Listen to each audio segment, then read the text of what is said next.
ha hecho el trienio liberal, claro.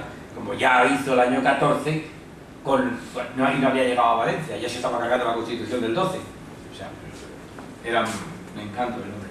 Bueno, entonces, ¿qué hace? El primer decreto que suelta es la disolución total y absoluta del ejército. Bueno, para abrir boca. Entonces, ¿qué ejército tiene?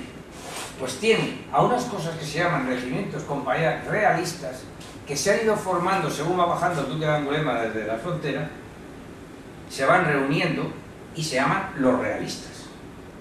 Se llaman realistas porque están de parte del rey. O sea, son muy de comunión diaria y vienen detrás. Eso lo cojo. Pero tampoco son gente excesivamente bragada, porque no es el ejército regular. El ejército regular es que se lo ha cargado. Menos a un regimiento. Al regimiento de caballería Almansa. Y no se lo cargan por una simpatía personal suya. Por eso, por un capricho. Resulta que cuando la Junta y la Regencia se lo lleva a Sevilla porque viene el duque de Angulema y volvemos otra vez a meternos en Cádiz, con el rey a la cabeza esta vez, porque la otra vez estaba en Valencia, pero esta vez no, esta vez se va a Cádiz también, pues entonces al rey hay que darle escolta. Y se elige al regimiento de caballería Almansa para que le dé escolta de Madrid hasta Sevilla. En Sevilla deja la escolta. Luego en Sevilla ya no la necesita. Porque es terreno más conocido y más de gente de allá. Entonces le llevan. Y el regimiento de Almansa va dando escolta a la carroza de Fernando VII. Y el coronel naturalmente a caballo al estribo de la carroza. Hasta que Fernando VII se cansa de verle al estribo y le dice que entre dentro. Charlan hasta Sevilla, lo pasan estupendamente bien, por lo visto mucho más entretenido, comen juntos, hacen las paradas de posada juntos y todo lo demás, y de tal manera le cae también el coronel que cuando se carga el ejército dice todos menos ese.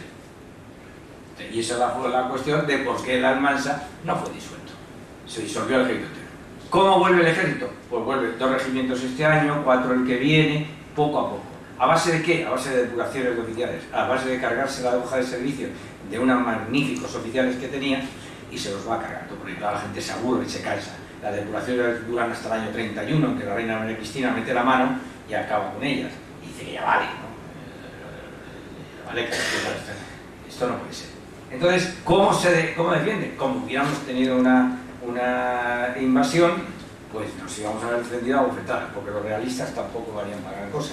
Entonces, ¿qué hace? El duque del Infantado, solterón, viejo ya, que había sido coronel del voluntario de García, pero han pasado 30 años, el duque del Infantado le monta una guardia real de muchísimo cuidado. Le monta una guardia real de 19.000 hombres, para abrir boca.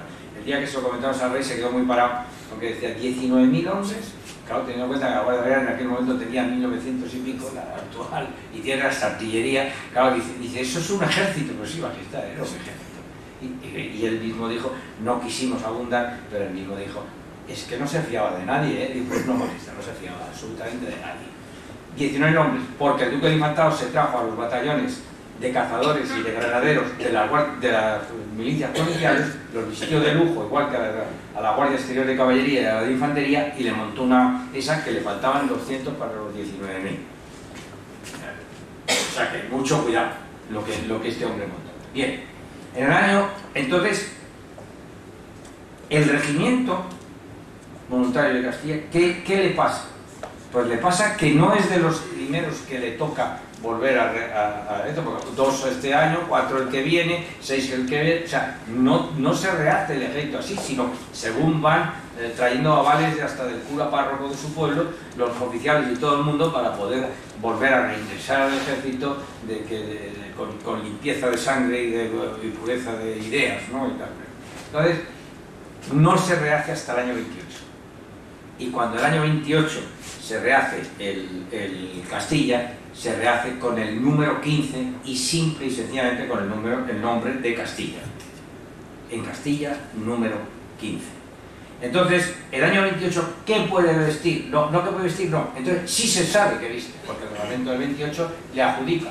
No es esta la lámina, esta es una lámina original que está de la época que está en el Instituto de Historia y Cultura Militar, ¿sí?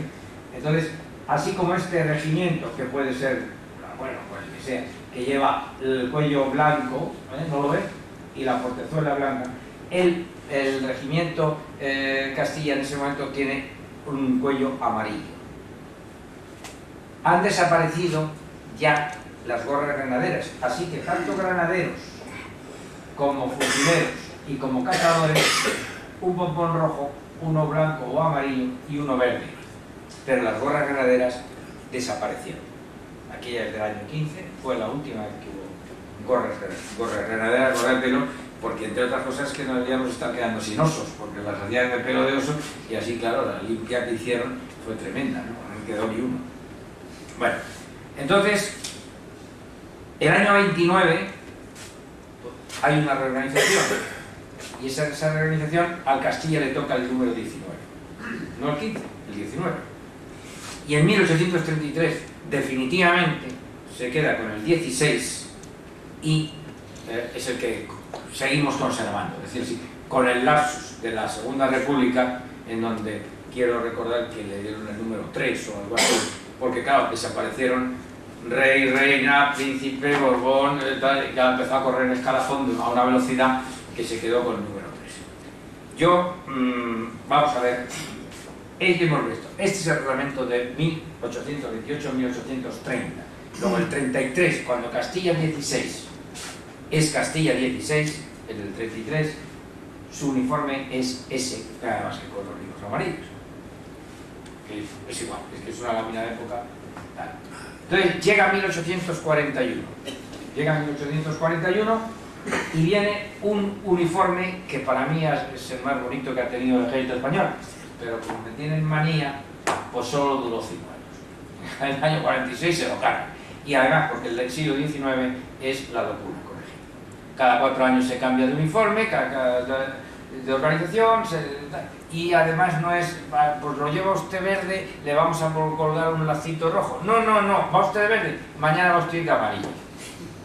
O sea, era horroroso. Entonces, yo pienso que a lo largo del siglo XIX ha debido haber mucha gente, que Dios me perdone los malos pensamientos, que se ha debido embolsar y a poner la mano de una forma tremenda, porque ni había necesidad de cambiar el uniforme a los 4 años, porque tengan en cuenta que la vida que se le daba a las prendas era de 36 y de 40 meses, las prendas principales. Entonces, si a ti te tardan un montón de tiempo en hacértelo, porque se lo hacía cada regimiento, y además tu vida, la vida de tu casaca o de tu guerrero es de 36 meses o de 40 meses, y a los 4 años de haber dado aquella orden sale otra, pues tiraba la casaca nueva. O no sé. Claro, también se daba un cierto tiempo de uso del uniforme antiguo para mientras se hacían quizás 6 meses, 1 año. Entonces, para mí el verde botella con el cierre en la parte derecha, donde cierran la guerrera, la casaquilla, ese ha sido un uniforme muy bonito. Esto lo hice para un artículo que yo y le dije al dibujante que la dejara así, porque hay un error en los álbumes de Clonar y de Adams y demás de época, porque le ponen en el vivo como si fuera un peto, y no es así. Si lo lees el reglamento te dice que es en la parte que cierra. En los soldados sí, pero en los oficiales no. Es así. Era así.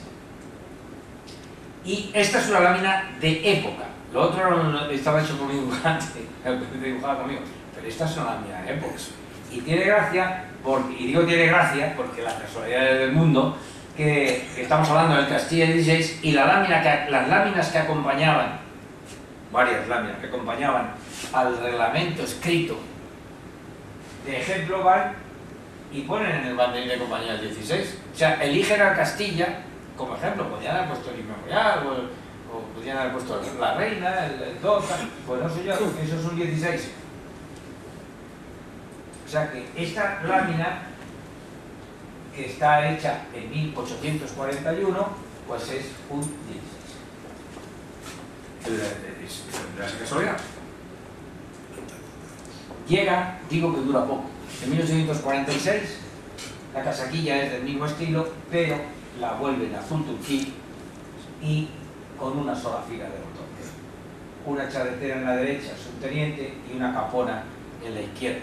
¿Por qué? Porque las charreteras han alcanzado un tamaño tal que desequilibran la imagen del individuo. Y entonces se logra o se dice o se ordena en el otro lado los oficiales, en el sitio donde no lleven. Si es un capitán no pasa nada porque lleva una charretera en cada hombro, pero si es un alférez lo va a llevar ahí, y si es un teniente como este en el derecho. Entonces, si ahí no llevara nada, pues queda muy feo porque habían empezado a crecer. Incluso se tuvieron que dar órdenes para recortar el tamaño de las charreteras porque eran exagerados en tiempo de Fernando VII. Y llegamos al año 56. En 1856 aparece una prenda netamente española, que es el ros, con una especie de orejeras que se atan allá arriba y que van a servir como barboquejo, que van a durar muy poco, porque no debieron resultar prácticas. La prueba es que en el año 59 los carabineros, el cuerpo de carabineros, adopta el ros y ya dice expresamente en la orden que venga sin orejera. Luego está claro que las pruebas no habían resultado muy buenas. Al primero que le dan el ros es al batallón número 2 de Madrid, de cazadores de Madrid, número 2, para que lo pruebe, y se lo dan en el año 56. Pero cuando llega la guerra de África, en el 58, 59, 70, ya toda la infantería lo lleva. Esta gente de aquí, este señor es un cazador, y este es un cazador. Lo digo por el calzón rojo, por el pantalón rojo, y ese señor es un alférez de infantería de línea, alférez de la bandera de infantería de línea. En esta época la infantería de línea, el pantalón era azul grisáceo, y los cazadores rojos. Es el tiempo de Alfonso XII cuando unificarán el color a los dos, y los dos serán rojos. Por eso cuando vean a un cuadro de los Coronel y demás de la guerra de África y ven el calzón rojo, los que están marchando son cazadores, no infantería de línea, aunque a nosotros no nos parezca. Es con Alfonso XII cuando se unifican los colores, y con Alfonso XIII los cazadores pasan a tener el pantalón azul turquí también, pero entonces llevan el cuello y las franjas verdes, y eso se habrán visto mal. Bien, en 1860 aparece la levita. La levita que para Gala el oficial la abre y muestra unas sardinetas doradas, la infantería de línea, y verdes los cazadores. Y para diario simplemente la cerraba. O sea, era una forma muy cómoda de pasar de Gala a diario. La levita es una prenda larga, llega ahí a medio muslo, y el poncho es algo curiosísimo y anecdótico. En estos años 60 el poncho aparece y desaparece como el Guadiana, porque lo quitan hoy, dentro de 3 meses lo vuelven a poner y dentro lo vuelven a quitar. Pero no se hace gracia, no sé por qué. El caso es que a la guerra de África se lleva el poncho y se lleva el ros. Y a partir de ahí la prenda. ¿Por qué se llama ros? Pues porque en aquel momento, cuando se aprobó la orden de dárselo a las tropas, el director general de infantería era Antonio de Ros y Olano, el general de Ros y Olano. Dicen que lo inventó él. Es difícil imaginarse al general Ros y Olano de despacho pintando gorros a ver cuál era el que le gustaba. Se supone que se le hicieron una propuesta y como al que le tocó firmar, lógicamente, la admisión de la prenda fue a él, quedó denominada Ros. Y así la seguimos conociendo. Ahí tienen a los oficiales, ahí tienen a un coronel con su bastón y con la guerra de Gala, y unos oficiales con su, aquí un teniente coronel, aquí un teniente coronel también. Y en aquella época apareció una cosa que fue la mosca, sí, que fue la costumbre de llevar pelo en la barbilla, ¿no? En 1874 todo esto el Castillo ya lo vistió, ya no hay, no tiene otros líos. Entra en la primera guerra carlista, entra con sus uniformes, entra en la segunda que llama el servicio histórico militar, y que para nosotros es la tercera, porque la segunda era de los Martínez, y esto es la época en la cartilla de uniformidad de 1874. En ella aparece el curioso pompón, que como si fuera un cuerno, porque lo ponen en ese sentido, y la levita se va acortando. Aparecen los capotes, la levita se va acortando. Ahí tienen a un señor de Gala, que es un cabo de Gala, con los cordones y esto. Duró poco la cosa, porque era una cuestión incómoda. En 1877, ahí tienen una infantería de maniobras, en donde empiezan a volver, estilo del siglo XVIII, las casacas, empiezan a volver el capote, porque es muy molesto en las marchas, sobre todo si llueve y se moja, porque la paliza que le pega a las piernas es tremenda y no se puede andar con un capote mojado dándote las piernas monte arriba, porque no llegas a ningún sitio. Ahí hay un corneta en donde se puede ver cómo se adoptó y duró tantísimo la alpargata valenciana, aparte de llevar las botas en la mochila. En 1888 aparece un uniforme curioso para los oficiales, que es una guerrera con una cordonadura dorada para cara y una cordonadura de pelo de cabra negro para esto. Perdón, el pelo de cabra no se mataban cabras. El pelo de cabra es una forma de hablar que tienen los tejedores, pero es tejido de lana, tejido de fibra muy fuerte. Y se le llaman pelo de cabra, pero no es de cabra, no. Entonces, pasan unos años, pocos, 4 o 5, desaparece la cordonadura dorada por cara, porque simplemente es cara, pero es la primera vez que aparece ya la guerrera, ahí se ve por detrás. Y en las sombreras ya Alfonso XIII, es 1888, ya ha nacido, 1886 nació Alfonso XIII, y aparece en las sombreras la cifra real ya. Bueno, este es un señor que siempre, cada vez que lo sacaba en clase, decía que era mi bisabuelo, porque efectivamente mi bisabuelo se marchó a Cuba con ese uniforme. Lo que pasa es que mi bisabuelo no era del regimiento 22, que era Gerona, como este, sino fue con el Gabriela, me parece, y allí terminó en el Barcelona, no sé qué. Fue tremendo lo que pasó, el hombre allí. Esto es un subteniente, una estrella de plata, otra de oro, un galón de plata y otro de oro. Es un subteniente, y ahí ven cómo tiene la cordonadura de pelo de cabra, ¿no? Y por supuesto va vestido de verano, que va de paño, porque para vestirse de verano estos pobres señores lo único que hacían era ponerse una funda de piqué en el ros y ya estaban de verano, cayera lo que cayera, aunque fueran 40 grados a la sombra, pero ya estaban de verano. Estos son uniformes que también ha vestido Castilla de 1899, 1890, 1899, finales del siglo XIX. Un cabo de gastadores, un sargento, de cazadores, en este caso de cazadores, verde, y esto infantería. Y llegamos a que el Castilla se va a Cuba con mi bisabuelo. Se marcha a Cuba y viste rayadillo, porque no le queda más remedio que vestir rayadillo, que era lo que se vestía. Empezaron a vestirse en tiempos de Isabel II, se marcharon las primeras telas rayadas a Cuba en 1856 aproximadamente. Entonces, me estoy pasando, pero no quiero, no, hay que acabar, adelante. Bueno, esto quiero que sepan que es una guerrera, o llamarse una guayabera absolutamente auténtica, que en el Museo del Ejército, de uno de los héroes de Valera. Nos lo trajo su familia y lo entregó. Y además sabemos de la fotografía famosa en que están todos, menos el capitán Vigil, que estaba enfermo y no le pudieron, y no pudo salir en la foto. Esa, sabemos cuál es, tal Obregón. O sea, el nombre, todo, porque el baúl lo trajo la familia.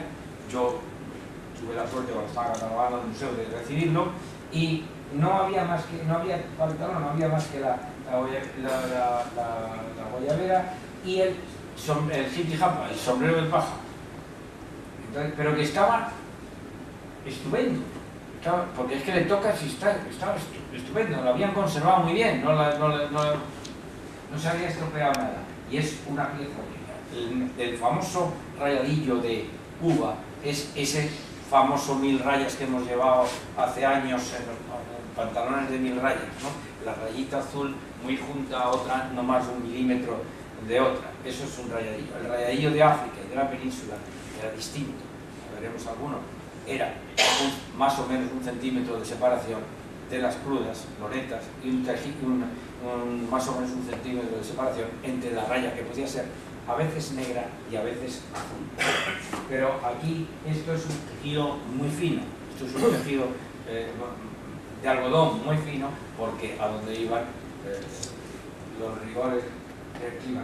En 1908 viene la nueva reglamentación, en donde las divisas, pues ya se sabe, el ejército pierde los galones, se queda solo con las estrellas. La Marina en el año 9 se queda solo con los galones y pierde las estrellas, que también tenía, y le añaden además una coca, que no tenían.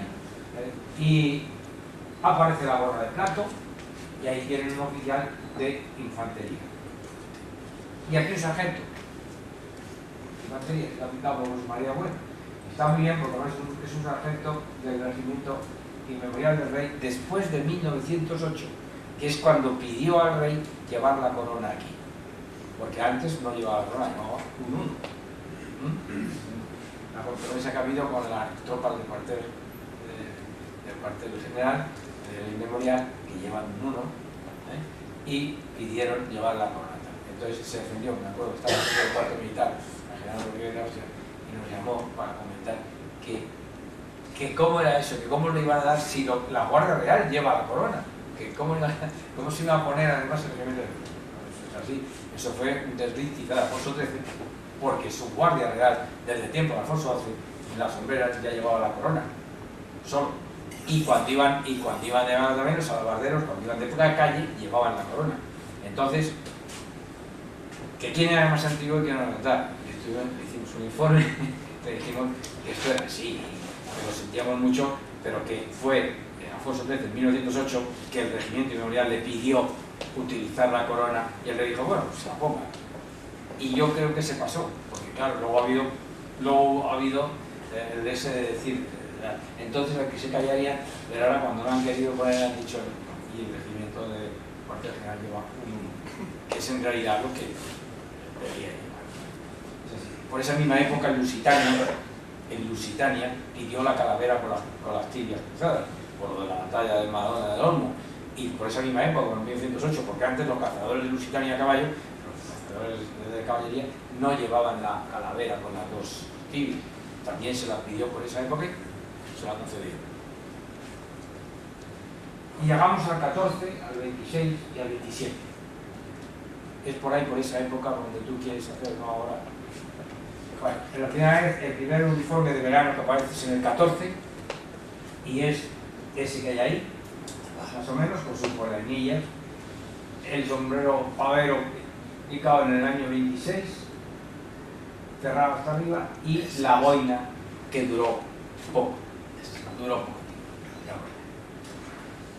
Y los oficiales que empiezan por ir en el año 14 cerrados, en el año 22 abiertos, la guerrera, y en el año 27 les dejan poco tiempo la guerrera abierta, se la vuelven a cerrar. Y se la vuelven a cerrar hasta el año 70. O sea que no es así como cuando volvieron a abrir la guerrera, ¿no? O sea, yo por lo menos la llevo a cerrada. Claro que ya tengo muchos años, yo la he llevado cerrada. Me hubiera gustado llevarla abierta, pero no me tocó. El año 62 se llevaba cerrada. Entonces, esos son los primeros uniformes caquis. Y el primer uniforme caqui fue el 14, que fue un uniforme de verano que se dio para África. Ese fue el primer uniforme caqui. Y era una tela fina. Puede que tengamos suerte y cuando busquemos con él encontremos uno auténtico. Esto ya es la Virgen de Lourdes, ¿no? Pero puede que sí, que puede que al hacerlo hasta encontremos uno de la época. A lo mejor en la época los soldados no eran tan grandes, tan fuertes y tenían tantas vitaminas como ahora. Entonces a lo mejor tenemos que buscar un soldado más delgadito, más pequeñito, algo así, para meterle, porque yo cada vez que he querido meterme, y yo soy un enano al lado de tal, cada vez que he querido meterme la guerrera o el dolman de un user de tiempo de un comandante de tal, se me ha quedado por aquí, no me la he podido acochar nunca. Y yo decía, pero este señor ¿cómo podía mover el sable? O sea, esto por lo que pesaba. Eran así todos, pues lo eran, y lo hacían. Vaya, sí lo hacían. Ahí tienen uno del año 26. Esta es una de esas fotos curiosísimas, como la que tú me nombrabas, bueno, parecida, no lo sé exactamente, no he visto todavía. Lleva el machete de 1913, que es más largo que el del 1798, y es curioso, para que no se engañen cuando vean fotos de uniformes de esta época. La gente las hacía, se lo mandaban a su familia, se venían del pueblo, iban a hacer la milla a Barcelona, a Valencia o donde les tocara, y le mandaban una foto a la novia, le mandaban. Llega el reglamento 26, fíjense que lleva la boina, Pero les voy a decir una cosa que ustedes no pueden ver ahí. Ahí si ven, y si no lo ven, se lo digo yo, en la chapa del cinturón lleva un 5. Sí, lleva un 5. En mis tiempos el 5 era el Covadonga. Bueno, pongamos que es del Covadonga, no sé en el año 26 cuál sería, posiblemente. Entonces, un 5. Pero ahí, dentro de la corneta y del emblema de infantería, lleva un 22 del Gerona. Te quedas así y dices, bueno, vamos a ver. Un poco de formalidad. ¿Ese señor es del regimiento 5 o del 22? La lógica dice que es del 22, porque la guerrera no se puede cambiar así como así. Pero este ha llegado allí al fotógrafo sin cinturón y sin machete. Y el paisano suyo de su pueblo, que sí que es del Covadonga, sí lo llevaba.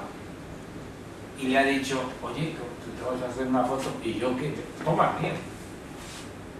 O el fotógrafo que tiene de todo, y lo digo porque yo cuando hice la foto de mi orla en mi carrera, yo no me compré unas sombreras de ingeniería ni me compré nada de eso. El fotógrafo tenía la misma para todos.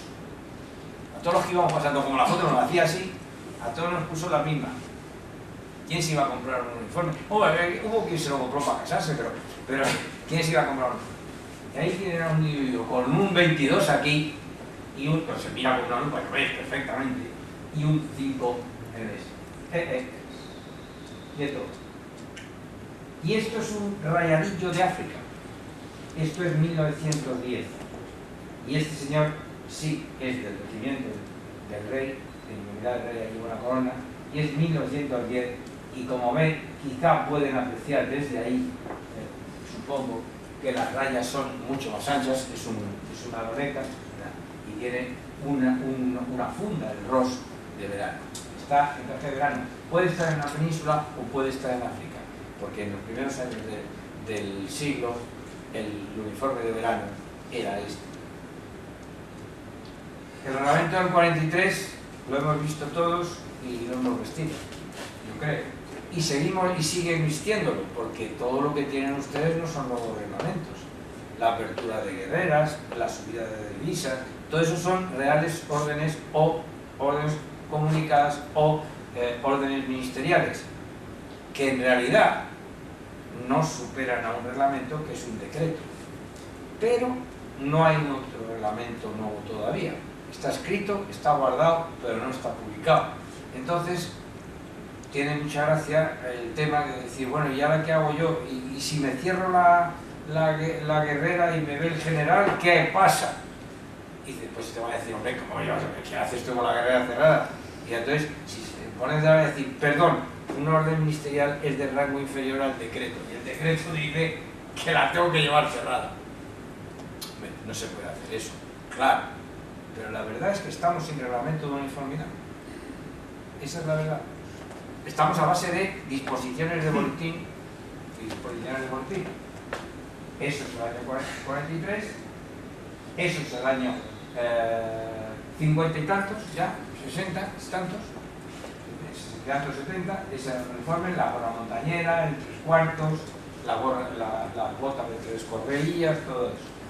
Y bueno, como visten ustedes ahora, no se lo vamos a contar porque lo hemos visto esta mañana y por cierto, muy bien. Nada más, por mí, si quieren saber algo y yo puedo contestárselo, con muchísimo gusto.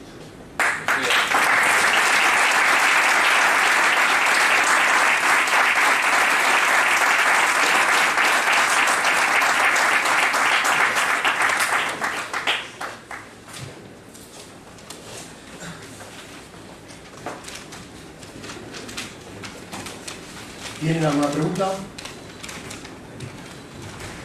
Cuéntenos lo de agosto. Cuéntenos lo de agosto. ¿Por qué no entró? ¿Por qué no entró? Lo de 1815. Bueno, ocurre una cosa. Uno se pone a pensar por qué el reglamento de 1815, que hacía tantísima falta, porque se estaba mandando a la gente a casa y había que rehacer todos los uniformes de la infantería y de la caballería. española, que estábamos, ya sabemos cómo, a base de trozos ingleses, a base de vaya a saber, ¿verdad? Cómo volvemos otra vez a los 40 regimientos normales de línea. Se hace un magnífico reglamento y no se pone en marcha hasta agosto. En aquella época funcionaban los telégrafos, eran telégrafos visuales. No, actualmente no había telégrafos sonidos. Telégrafos eran los famosos telégrafos de brazos, de madera, en lo alto de los cerros, de tal manera que el día que había niebla se había acabado el telégrafo, claro, porque de aquí no veía al otro. En Collado Mediano, por ejemplo, el cerrillo que hay al lado de casa de mi hija se llama el Cerro del Telégrafo, porque allí había un telégrafo. Por los cumbres se comunicaba. Pues es que es muy curioso que el mismo día 2 que se les ocurre firmar el decreto del reglamento de 1815, Napoleón sale de Elba y desembarca en la isla, en el Golfo de Juan, y al lado de Mónaco, y en olor de multitudes coge la marcha para París. Yo me imagino al Ministerio de Defensa, o Secretaría de Defensa, entonces aquí, que se les pusieron a todos los pelos de punta, porque dijeron que viene otra vez la madre, y nosotros con uniformes franceses que acabamos de ver. Luis XVIII salió de las Tullerías, que ni te cuento, ¿vale? No se lo encontraba, te puedes imaginar, que viene el corso, y vino el corso, y fue el reinado de los 100 días, y vino Waterloo, y menos mal que no bajó, porque nosotros metimos tres ejércitos de observación en los Pirineos por si la mosca, que no sé con qué estaban defendiendo, porque te puedes imaginar cómo habíamos quedado de la guerra de la independencia, de maltrechos pero allí los tuvimos que poner porque es que venía, o podría venir. O sea que el susto debió ser de campeonato. Entonces alguien que el telégrafo le contó eso, que se ha escapado. ¿Cómo se ha escapado? Sí, pero ¿cómo? Que va, pero me está entrando el marido. Abrió un cajón, metió un reglamento, echó la llave y dijo hasta luego. Y se puso en marcha en agosto, cuando los ingleses ya habían llevado por el Atlántico, camino de Santa Elena, a Napoleón. Y en julio, cuando ya se estaba cascando Napoleón en Waterloo, se hizo el reglamento de caballería. Luego tardó en ponerse en marcha hasta septiembre, pero ya Napoleón estaba en Santa Elena. Y para mí, creo que no cabe la menor duda, que el motivo fue ese.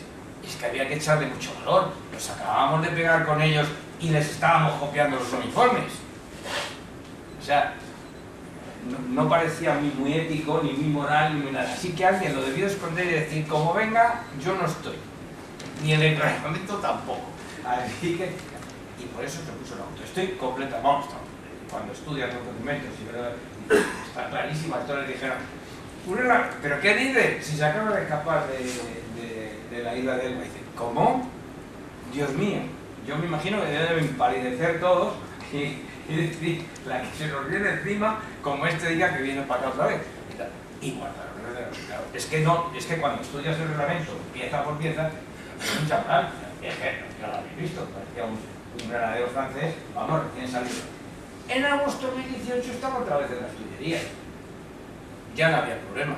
Un Borbón allí y otro Borbón allí. Ya somos todos amigos y somos de la familia. En marcha se pone el reglamento y el de caballería también. Así que está clarísimo que los acontecimientos internacionales pueden condicionar la puesta en marcha de un reglamento de uniformidad en España, en tu país. ¿Y esto por qué? ¿Cómo que por qué? Pues mira, don Vicente. Bueno, muchísimas gracias. Esto lo digo. Ahora mismo. ¿Don Álvaro está aquí? Don Álvaro, por favor, ven usted.